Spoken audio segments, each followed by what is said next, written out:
हूं माही सिंह और आप देख रहे हैं नेक्स्ट 9 न्यूज। बिहार की राजनीति में एक बार फिर से उथल पुथल देखने को मिल रहा है। आपको बताएं, अब मांझी के ऊपर भरोसा न करके बीजेपी का भरोसा उनके बेटे संतोष सुमन के ऊपर जाता हुआ दिखाई दे रहा है। आपको बताएं, बीजेपी संतोष सुमन के ऊपर विश्वास करके उनसे डील करने में जुट गई है। ऐसे में क्या वो बीजेपी अब जीतन राम मांझी को साइड करते हुए नजर आ रही है? ऐसे में तमाम सवाल खड़े होते हैं। आपको बताएं, ये सारे सवालों के लिए हमारे साथ हमारे सहयोगी सिराज मौजूद है। हम इनसे जानेंगे कि क्या वाकई में अब जीतन राम मांझी के ऊपर बीजेपी का भरोसा उठ गया है, या फिर उनको डर लग रहा है कि जिस तरीके से जीतन राम मांझी लगातार बयानबाजी करते हुए नजर आए थे, क्या फिर से वो खेल बिगाड़ सकते हैं? जी बिल्कुल, कहीं ना कहीं इसमें सच्चाई जरूर नजर आती है कि जिस तरीके से नीतीश कुमार ने पलटी मारी उसके बाद से ही लगातार जो है वो जीतन राम मांझी का एक कद बढ़ता हुआ नजर आया था बिहार की राजनीति में, और लगातार इस बात की मांग कर रहे थे। सिर्फ उनके पास 4 विधायक है लेकिन 2 मंत्री पदों की वो मांग कर रहे थे। तो कहीं ना कहीं इससे साफ तौर पर जाहिर होता है कि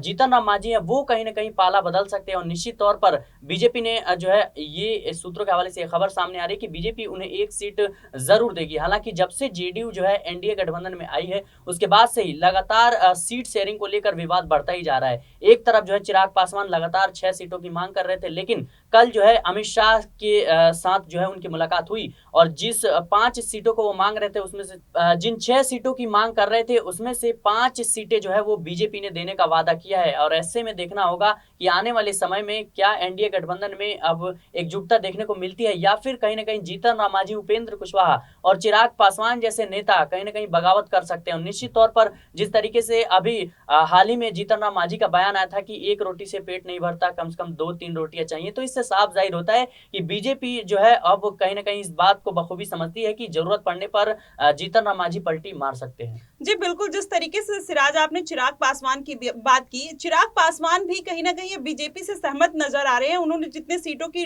डिमांड की थी, उन्होंने 6 सीटों की डिमांड की थी, लेकिन अमित शाह ने उनको 5 सीटें दी है। ऐसे में चिराग पासवान की जो गुत्थी है वो सुलझती हुई नजर आ रही है। लेकिन क्या अभी भी चिराग पासवान के मन में वो कसक रह गई है? क्योंकि वो हाजीपुर सीट को लेकर लगातार डिमांड कर रहे हैं और वहां से उनके चाचा सांसद है। ऐसे में जीतन राम मांझी भी बीच में अटकलें डाल सकते हैं। तो क्या ये दोनों जो समीकरण बन रहे हैं, क्या वो बीजेपी उनको साधते हुए नजर आएगी? जी बिल्कुल, अभी जिस तरीके से हाजीपुर जो सीट है उसको लेकर विवाद बढ़ता ही जा रहा था, लेकिन अमित शाह ने कल चिराग पासवान से यह वादा किया है कि हाजीपुर जो सीट है वो चिराग पासवान के खाते में ही जाएगा। और उनके जो चाचा हैं पशुपति, उनको जो है सीतामढ़ी सीट से चुनाव लड़ाया जा सकता है। ऐसे में ये देखना दिलचस्प होगा कि आने वाले समय में क्या एनडीए का जो समीकरण है वो बिहार की राजनीति में सही बैठ पाता है या फिर नहीं। क्योंकि लगातार जो उपेंद्र कुशवाहा है या चिराग पासवान है या जीतन राम मांझी, इन नामों को लेकर लगातार अटकलें चल रही हैं कि वो इंडिया गठबंधन में लोकसभा चुनाव से पहले जो है शामिल हो सकते हैं।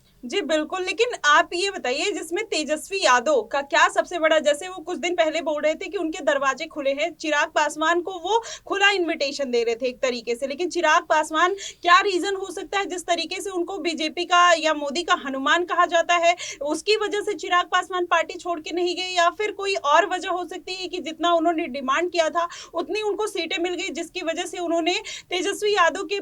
जो प्रपोजल था उसको ठुकराते हुए नजर आए? जी देखिए, चिराग पासवान इस बात को बखूबी समझते हैं कि आगामी लोकसभा चुनाव में जो है वो बीजेपी इंडिया अलायंस पर भारी पड़ती हुई नजर आ रही है। ऐसे में जो है कहीं ना कहीं 2-3 सीटों पर अगर पेंच फंसता है तो वो चिराग पासवान जो है पाला पलटते हुए नहीं नजर आ सकते। इस बात को बखूबी समझते हैं कि अगर जो है सत्ता में बने रहना है तो निश्चित तौर पर जो मजबूत पक्ष है उसके साथ रहना होगा। यही वो बड़ा कारण है कि जिस तरीके से जो है जयंत चौधरी, जिनको 9 सीटें जो है मिल रही थी, लेकिन वो 2 सीटों पर राजी हो गए, बीजेपी में जाकर जो है मिल गए। तो ये कहीं ना कहीं इस बात को, जो छोटे दल हैं, जो क्षेत्रीय दल हैं, इस बात को बखूबी समझते हैं कि जिसकी जीत होगी, जिसकी मजबूती होगी, उसी के साथ वो जाएंगे और आने वाले समय में उन्हें जो है पद मिल सकता है। जी बिल्कुल, लेकिन जिस तरीके से आपने बताया कि बीजेपी की मजबूती देख के सारे सांसद और विधायक पाला बदलते हुए नजर आ रहे हैं, ऐसे में सिराज, जितने भी नेता हैं अब सब बीजेपी में चले जाएंगे, तो ऐसे में क्या बीजेपी सबको मंत्री पद दे पाएगी, या फिर उनका जो अपनी पार्टी में, छोटी पार्टी में उनका वर्चस्व था, क्या वो बीजेपी में रहते हुए कायम रह पाएगा? क्योंकि वो छोटे अगर दल के नेता आते हैं तो उनका जो पार्टी में वर्चस्व रहता है वो बना रहता है, लेकिन अब ऐसे बड़े पार्टी में आने से कहीं ना कहीं उनका ओहदा भी कम हो जाता है, बट उनका फ्यूचर एक तरीके से सिक्योर हो सकता है।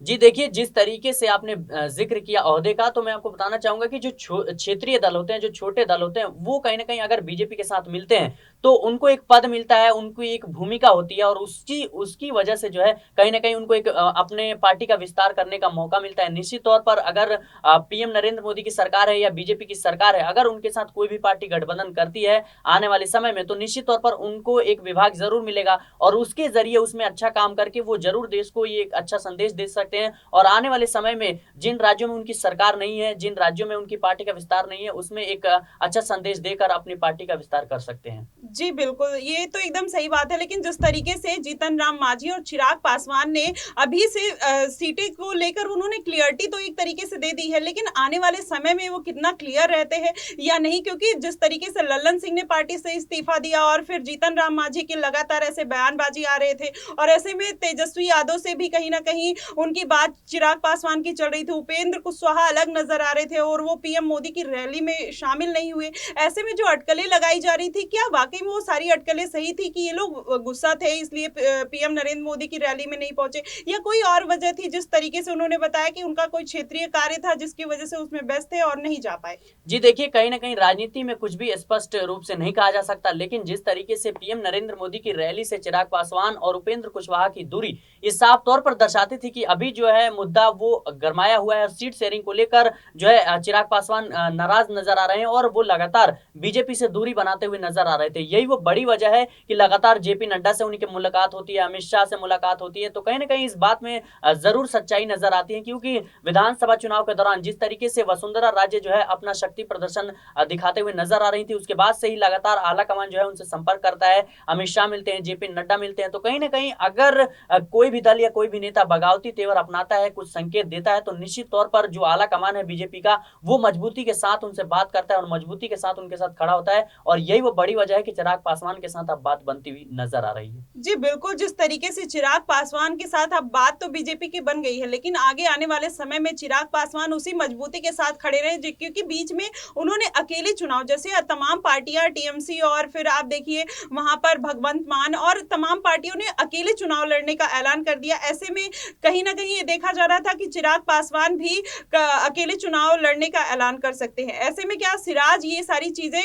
हो सकती है कि आने वाले समय में अगर वो फिर से सीटों को लेकर संतुष्ट नहीं हुए तो वो फिर से चुनाव लड़ते हुए अकेले नजर आएंगे? जी, मुझे नहीं लगता कि अब कुछ भी ऐसा होने वाला है, क्योंकि जिस तरीके से चिराग पासवान की गृह मंत्री अमित शाह से मुलाकात हुई है, ये कोई आम बात नहीं है। गृह मंत्री से मुलाकात हुई है और निश्चित तौर पर जो है सीट शेयरिंग को लेकर जो मुद्दा था वो सुलझता हुआ नजर आ रहा है। तो कहीं ना कहीं अब उनकी पार्टी जो है 5 सीटों पर बिहार की लोकसभा चुनाव में उतरेगी और निश्चित रूप से अब कहीं ना कहीं एनडीए के लिए एक अच्छी खबर है। जी बिल्कुल, जिस तरीके से अब एनडीए के लिए अच्छी खबर साबित होने वाली है, क्योंकि सीट शेयरिंग का जो गुत्थी है कहीं ना कहीं सुलझते हुए नजर आ रहा है। अगर संतोष सुमन कहीं ना कहीं बीजेपी की बातों में आ गए और जिस तरीके से बीजेपी चाहती है उन्होंने अपनी बात मनवा ली, तो कहीं ना कहीं ये सारी गुत्थी सुलझ ही जाएगी और आने वाले समय में बीजेपी एक मजबूत पार्टी की तरह बिहार में फिर से जंग जीतती हुई भी नजर आएगी। लेकिन आपकी इस पे क्या राय है कि बीजेपी का जो वर्चस्व पहले था या नीतीश कुमार का जो इंडिया गठबंधन के साथ जो वर्चस्व था या एनडीए में उनका ज्यादा अभी जनाधार देखने को मिल रहा है? आपकी इस पे क्या प्रतिक्रिया बनती है? आप हमें कमेंट सेक्शन में जरूर बताएगा। फिलहाल के लिए बस इतना ही। देश और दुनिया की तमाम खबरों के लिए हमारे साथ बने रहिए नेक्स्ट 9 न्यूज पर।